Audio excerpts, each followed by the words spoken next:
Patrick Ho tells a China Story 8, Cultural Core Values.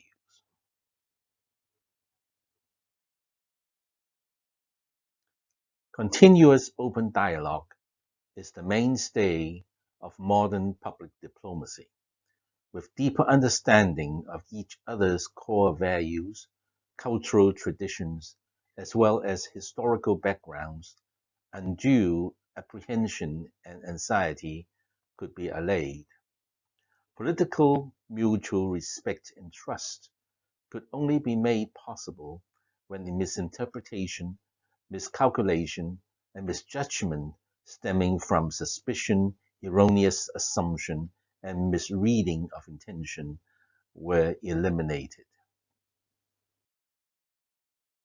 The issue of core values is always at the heart of any in-depth cultural and political dialogue.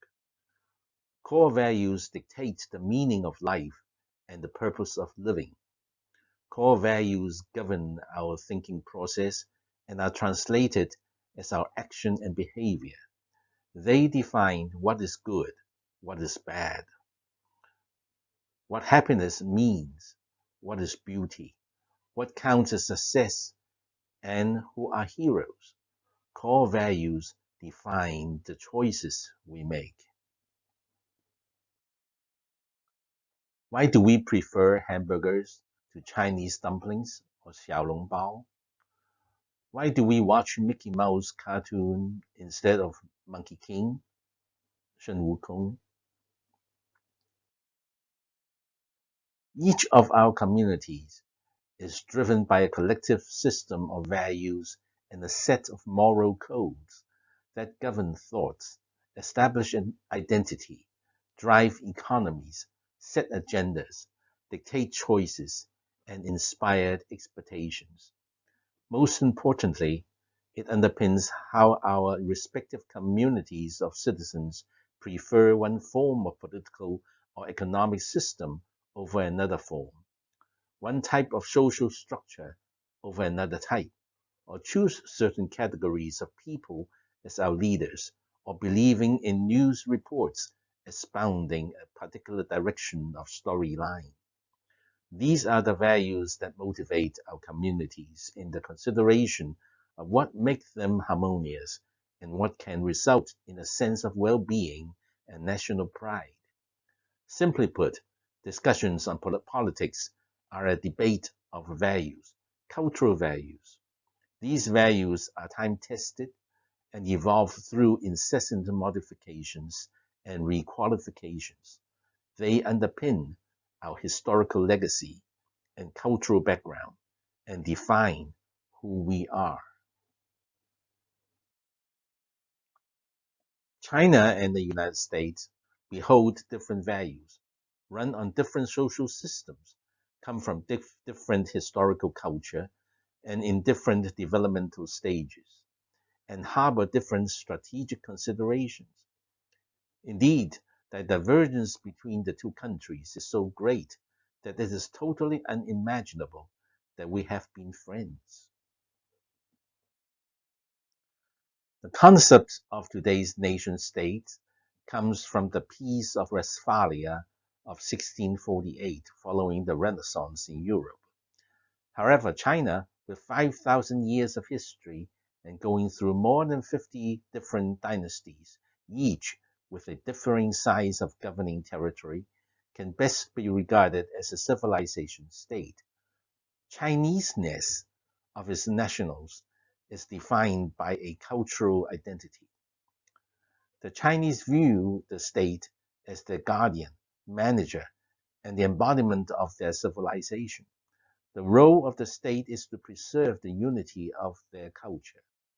The legitimacy of China as a state lies in its cultural legacy. This is in contrast to how a state is perceived in the West. The Renaissance has brought humanism into the European society previously dominated by the Church. But whereas Western humanism centers on the self and emphasizes individualism, Eastern humanism focuses on human relationship, which thereby prescribes the essence of a Chinese person. Chinese culture is dominated by Confucianism, which anchors its principles on an ancient religious foundation of Taoism, while establishing the social values and ideals for the traditional Chinese society. Confucian philosophy presupposes three biospheres of human interactions: heaven, earth, and humans, and man must find peace in all three. For the man-man biosphere, Confucius emphasized proper conduct in one's social relations, because it is in the company of others that man reaches his ultimate fulfillment.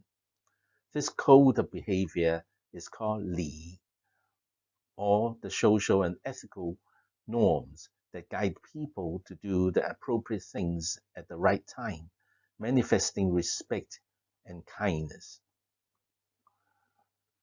The most important of all virtues is benevolence, Ren, which is love of fellow humans, a sense of compassion based on the dignity of human life, and great respect.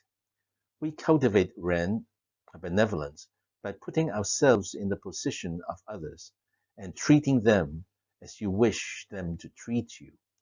Confucius said, "Do not do to others what you would not like others to do unto you, and do unto others what you want others to do unto you." Benevolence means the practice of these two golden principles, which universality permeates all world ethical, cultural, and religious traditions throughout the ages. Regarding man-earth interaction, we are all ultimately linked to all life on Earth, and therefore must treat our environment with respect and care. Furthermore, man's obsession with development and growth, and particularly still more things to give us greater convenience, pleasure, and comfort, contradicts all teachings against extreme greed and the principle calling for moderation. Whereas Western civilization often regards nature as an object for eventual conquest, the Chinese treats nature with great reverence and respect. Chinese are appreciative of nature, as humans and earth, as part of nature, are deemed to be one entity. Such a world outlook brings up a civilization with a sense of tolerance in pursuit of coexistence and harmony.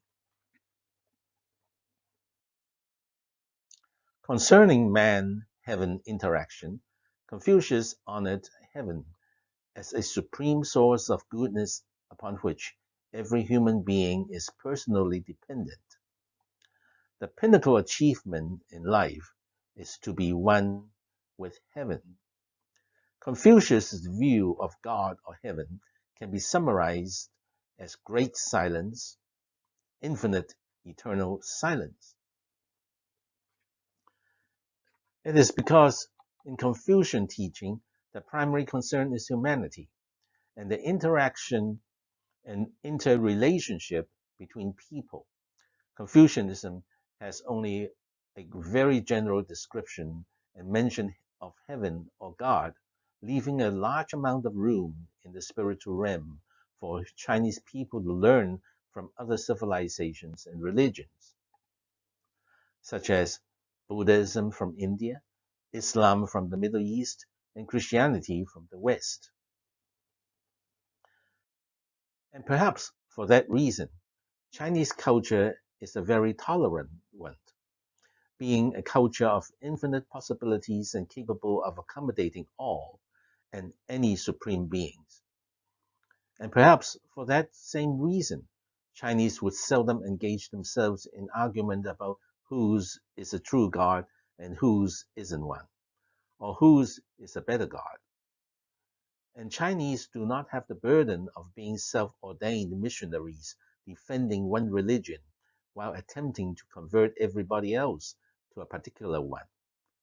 Perhaps Chinese regards heaven or God as so supreme and magnificent that it is beyond description and definition by human, and unlimited possibilities and imaginations exist with this heavenly state of mind. Instead, Chinese focuses on the interfacing layer between the spiritual sphere and the materialist world, and which can be explained as a network of social and interpersonal relationships, relationship between man and his inner self, man and his surrounding and environment, and man and his fellow men. Therefore, any type of belief or religion can easily blend into the Chinese spiritual world, but for it to be practiced by the people in the communities has to be filtered through the Confucian network of traditional and social relationship and be Sinicized or interpreted with Chinese characteristics. Chinese cultural core values are established and time-tested, while undergoing twists and turns throughout history. These values are modified and adapted in different timings and contexts, and yet are made applicable to solving the problems of the time. In different eras and locations, the manifestations and the applying methods could vary, but the underlying core values remain steadfast and sustained. According to Great Learning, if you can renovate yourself one day, do so from day to day, and let there be daily renovation. This statement signifies the unique innate quality of a life force of perpetual renewing power of the Chinese culture and gives momentum to self-improvement as testified in the recent Chinese history. Ever since the mid-19th century, the Chinese people have been looking forward to a modernized China with a renaissance of the Chinese culture. In face of the challenges posed then by the Western culture of might and technology, the Chinese was awakened in awe and desperation, and the subsequent reaction could be categorized into four groups. Firstly, distinguish the Eastern as contending the West. Second, embracing the West in total submission. 3, juxtapositioning of values of the East and the West. And 4, populisms, simply driven by whatever the mass desires. But none of these are sustainable or responsible. Fei Xiaotong, a renowned sociologist, proposed cultural self-consciousness through soul-searching of our cultural legacy and in-depth reflection of our cultural identity. On such a basis, a renaissance of the Chinese culture can be made possible by a modernization of the Chinese core values. To such ends, we have to undertake 3 tasks. First, we should reconfirm our traditional core values, reinterpret and reapply them to resolve issues of the present day. Second, internalize the Western values and synthesize them with the Chinese ones. And thirdly, the resultant of this new set of values, which is both East and West, and at the same time is neither East nor West, so serve all human beings around the world. We believe that the values of the East and the West are not incompatible. Instead, they constitute a set of values at the 2 ends of the spectrum, just like the yin and yang of Tai Chi. The 2 sets of values operate with one another as 2 opposing principles in nature, complementing and supplementing one another. But one will be incomplete without the other. Therefore, modernization is neither a zero-sum game nor a life and death competition. It is a free zone offering unlimited opportunities for diverse development and mutual cooperation while our respective heritage could be preserved. By combining the strength of the East and the West, we can make possible a multipolar world order for the modern century. Therefore, this renaissance of the Chinese culture is not simply a matter for China. New elements will be injected into global civilization, paving the way for a second renaissance for the entire humanity. During the Renaissance in Europe in the 14th century, individualism brought forth waves of innovations and creativity, resulting in advancement of knowledge, society, and all areas of human undertakings. The Renaissance of this time in the 21st century is not only the Renaissance for the Europeans, nor the Chinese or American, but the Renaissance for the entire world. It would inspire innovation, promote development, enhance cooperation, advocate respect, fortify friendship, and motivate diversity for the sake of embarking on a long-lasting and peaceful new international order. A very famous Chinese Sun Yat-sen once had this dream, quote, "Once our goal of modernizing China is accomplished, the dawn of a new century will shine upon our beautiful country, and the whole of humanity will enjoy a more brilliant future." And another not-so-famous ordinary Chinese also had a dream. He said, "I have a dream of a cultural China with ideas and values to inspire humanity. The redefinition of Chinese core values signifies the awakening of a modern humanity and would eventually lead to another human renaissance of the modern times." And as what President Xi Jinping once said, the Chinese dream is interlinked with the American dream, which is inclusive of the beautiful dream of the people from countries all around the world. This Chinese dream is not only the dream of 1.4 billion Chinese over 5,000 years, it is also a world dream. It is a dream of peace under heaven and the world as one.